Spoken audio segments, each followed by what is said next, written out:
Good day, folks. This is Great Judy at Green Pastures Farm. You can hear the commotion. we ended up taking the bull calves out yesterday, and we didn't take them over to the sheep. We left them here, and the reason we did is we were doing a across the fence weaning. The heifers, we don't ever wean. They always stay with the mothers, and we make the cow wean them, and they normally do in 9 months or so they'll kick that calf off, and that's usually before they have their new one. But anyway, what we've got here is we've got the cows on this side of the fence, which are right over here, and we've grazed this off the day we weaned, or the day we separated. So we unrolled some hay here just to keep the cows close so they can kind of be close to their calves. Here's tonight's feeding. We unrolled some more bales on this piece. And then in the morning, we've got one more strip over there. We'll have some hay on, but just keeping them close. The bulls can see their mothers. They can probably even smell them a little bit, hear them. And this across the fence weaning really cuts down on the stress. It's an emotional bond, okay? They're not getting a lot of milk at this point, but that's just mom. You take your mom away, by golly, you're gonna be stressed a little bit. But we've got, this is some of our silvo pasture, agroforestry type stuff we're doing here. We've got, I don't know, 200 or 300 trees planted along this fence line here, and we're protecting them with the cattle. With hot wire to keep the cattle from chewing on them, because they'd go in there and bust those things all to pieces.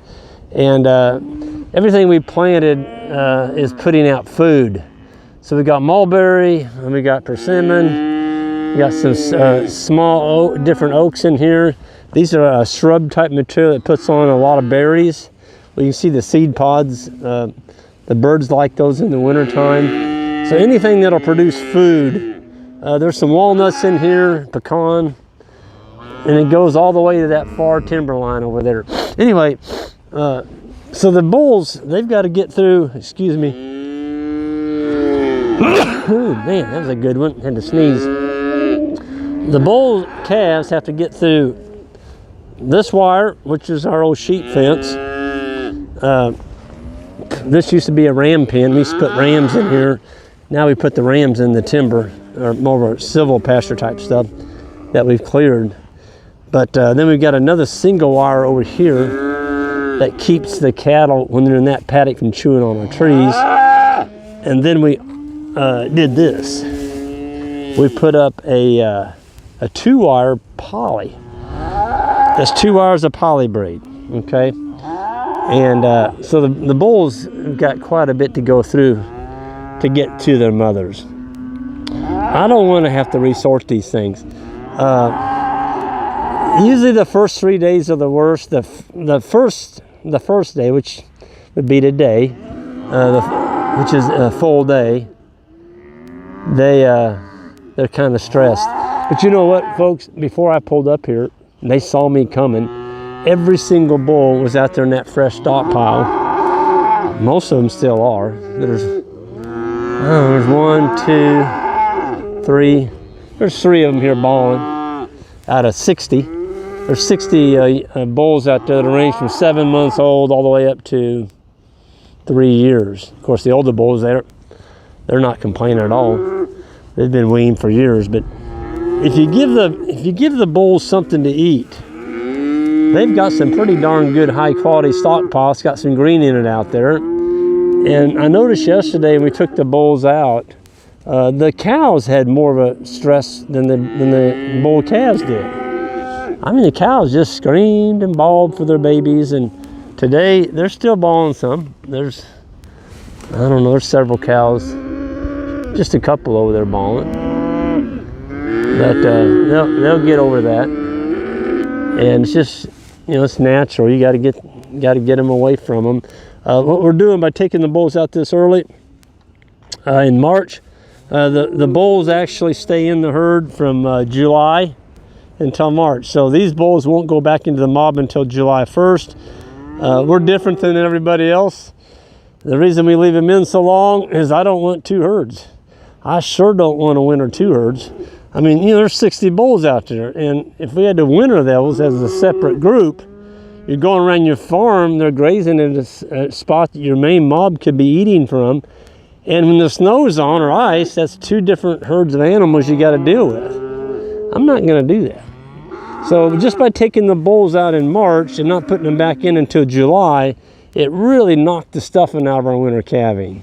I think we had 5 this year. I can handle 5 calves. That's not a big deal in the winter months, but I sure don't want 60 or 70, okay, or 100. So it seems to be working really well. This across the fence weaning thing, I'm not introducing something new. This has been practiced for years. It is a low stress way. Most of the people used to just take the calves off. And the same day they took them off, they'd vaccinate them, they would castrate them, maybe even dehorn them, maybe throw a wormer down their back. You talk about stress. Losing mama and having all that happen on the same day, you're just asking for animals to get sick. And so we haven't done that. And of course, we don't do any of that other stuff anyway, but we don't worm anything. The only vaccination program we do use is a blackleg, and you can get that in a 7-way. It's a cheap shot, folks, and you need to give them a booster 4 to 6 weeks later. The blackleg is a disease that lives in the soil, and folks, you've got a sizable investment in these livestock out here. Don't take a chance. Anything 2 years and under, vaccinated. Once they get over 2 years of age, we don't do anything with them.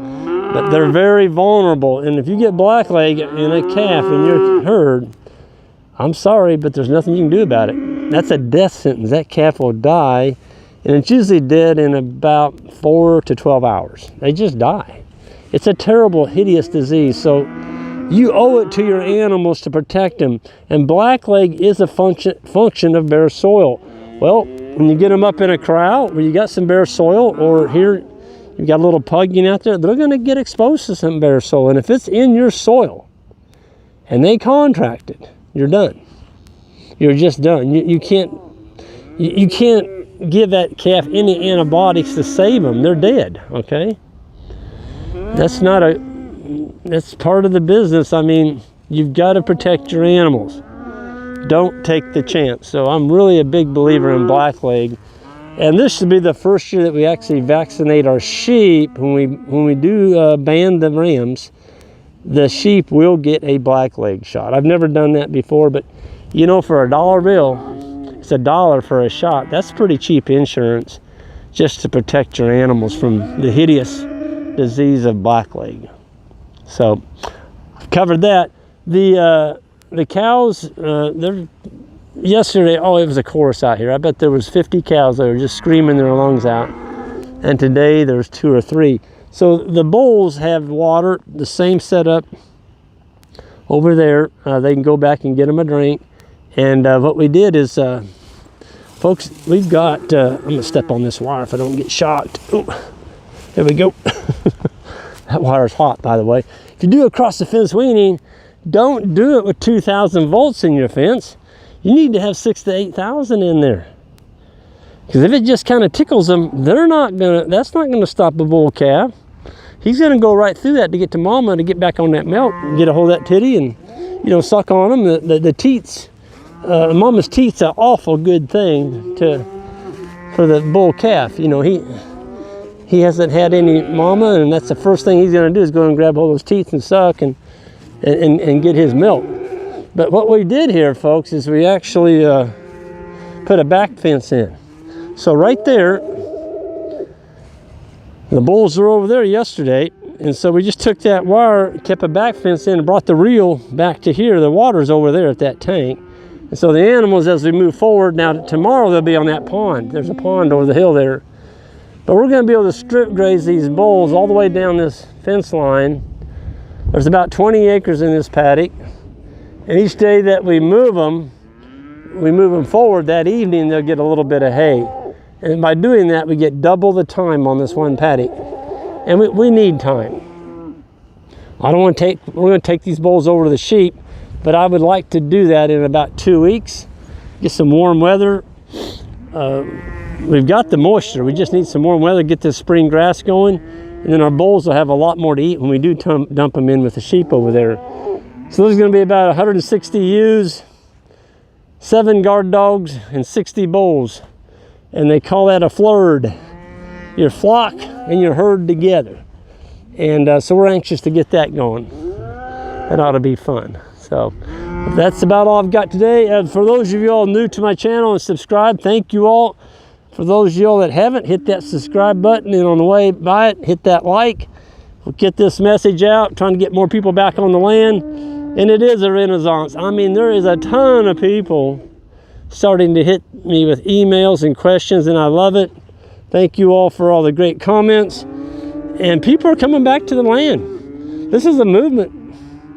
I'm excited and to see people that basically give up on ever going back to the land and doing anything on the land.